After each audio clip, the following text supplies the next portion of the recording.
So we are Group 1. Then we have sorry, Caden. I'm Derek. I'm Rylan. I'm Mike. I'm Tanner. And we're going over exercise and the effect that it has on the mental health of college students. So we'll start off with a quick question. Out of 10 college students, how many do you guys think report describing their health as poor overall? 6. 6? What else we got? We're 6. 5. 3. 4, 3, 7, 4. Alright, so it is 4. Yes. Good job. So when we talk about mental health, some people describe it as happiness or lack of depression or stress or lack of stress. Those are all going to be terms that we're going to be using. We're going to go over that a little bit more when we get to the descriptions.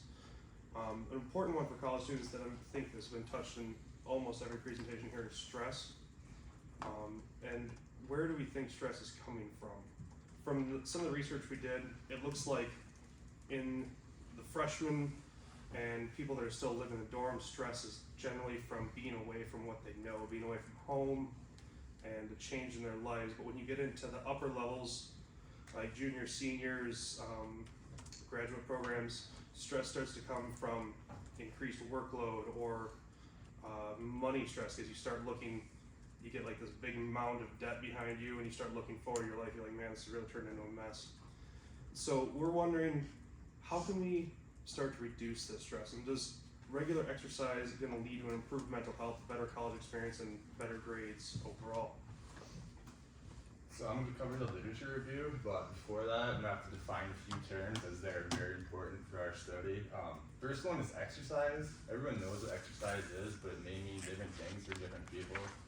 We decided to use the definition of a planned, structured, and repetitive body movement intended to build or maintain physical fitness. Exercise differs from physical activity, as physical activity is defined by the World Health Organization as any body movement produced by muscles that uses energy. So physical activity includes things just as walking from place to place, any activities you may do at work, or any movement during leisure time activity. So the main difference between exercise and physical activity is exercise is planned and structured and intended specifically for fitness. It's recommended, you guys probably seen this before already, but it's recommended you get at least 30 minutes of exercise 3 to 5 days a week. That's to get the maximum benefits both physically and mentally.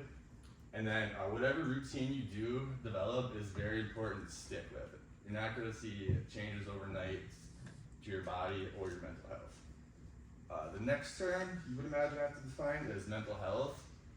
We just decided to use the term, the definition of includes all of our emotional, psychological, and emotional well-being. For our study, we're focusing specifically on the psychological factors of depression, stress, and anxiety because we feel that's what college students deal with most. There's several different factors that go into determining one's mental health. These include things such as biological factors, life experiences, and any family history of mental health. And then it's important because it affects the way we think, feel, and act. And I just wanted to share with you guys real quick the World Health Organization's definition of mental health, because I think it puts into perspective how big it truly is. We chose not to use this definition for our study though, because it's a bit complex, but it defines a state of mental well-being that enables people to cope with the stresses of life, realize their abilities, learn and work well, and contribute to their community. And then finally, you guys might have heard of endorphins a little bit, but these are hormones that are released when the body feels stress or pain. It's actually a good thing though. It's often referred to as a runner's high, if you guys have heard that. They're produced in the brain and act as a messenger throughout the body. Basically, they tell your body, hey, everything's okay, and you keep doing whatever it is that you're doing. And they're important because they help reduce pain, stress, and improve mood. And finally, on to the actual literature review. This article is where I got the majority of my information from. It's literally titled Exercise and Mental Health. It was by Mickelson and Company. I'm not going to try to say those other names. It was done in universities in Australia and one in Macedonia. I chose this as the basis of a lot of my information because A, it was one of the most up-to-date ones that I found, and B, it just had a ton of relevant information. It had over 700 citations in it. But what they found in a meta-analysis of over 42,000 people is that exercise improved anxiety levels. In another meta-analysis of over 48,000 people, it found that exercise improved depression. They believe these benefits of exercise on mental health come from a variety of changes in physiological and psychological changes. The physiological effects include an increase in endorphin levels, increase in body temperature, and better neurotransmitter production. The psychological factors include distraction and feelings of depression and anxiety, as well as positive feelings of self-efficacy and mastery.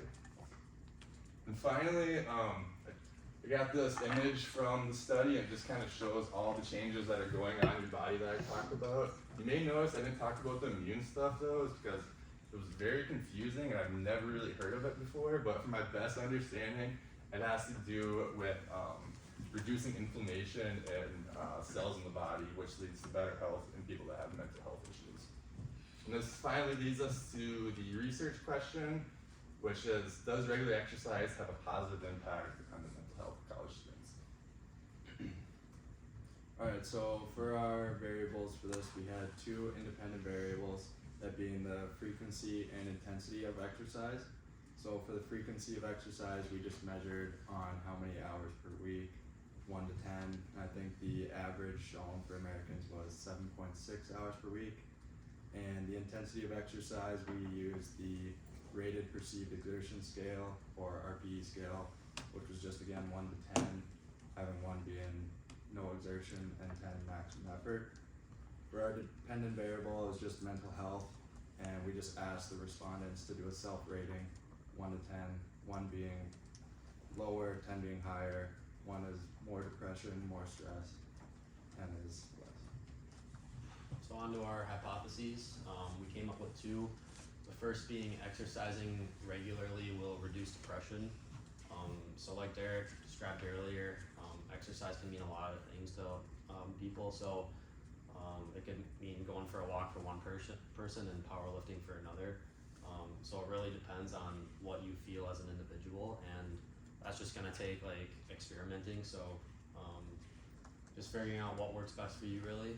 And up to 44% of college students reported having symptoms of depression. So those symptoms could include like lack of inspiration, like falling behind in schoolwork, and not socializing with your peers as much. So that, going on to our next hypothesis, regular exercise will raise the level of happiness, resulting in reduced stress and anxiety. So originally, we were gonna measure endorphins, but we realized we couldn't really do that, so we had to change our hypothesis to measuring the level of happiness. So with that, kind of like the science behind it, like Derek described, when endorphins are released, it gives those feel-good emotions to your body, and that actually decreases the level of anxiety. So more science behind it. Endorphin deficiency contributes to higher levels of anxiety. So the next thing, you can go back. So when you work out, it also creates distractions from your daily irritations. So if you're having stress caused from like classwork, work, or just relationships, it allows you to get away from that, focus on what you're doing in the moment, whether it's walking or lifting or whatever exercise you discover. Our sample plan here, so our goal was to reach 300 students currently enrolled in college or university. We intended to use Northern Michigan as a sample for all other universities. We were reaching out to all students between the ages of 18 to 29, and we wanted to ensure that we reached as many different types of students as possible. So we circulated throughout different locations on campus, as well as reaching out to various sports teams. Our current survey plan is targeting obviously 18 years old and up. We put northern students as like the priority, but we also target other students just because so we don't have a bias. The introduction basically covers the purpose of the study and the risks that are potentially involved. Our survey is 5 to 10 minutes. It's a voluntary participation. And then these are the two questions. This is tied directly to the independent variable of how we gauge kind of to figure out that question is 0 to 10. And then the last bit of our survey is like the demographic questions, how many credits you're taking, your gender, and so on. And with that, any questions?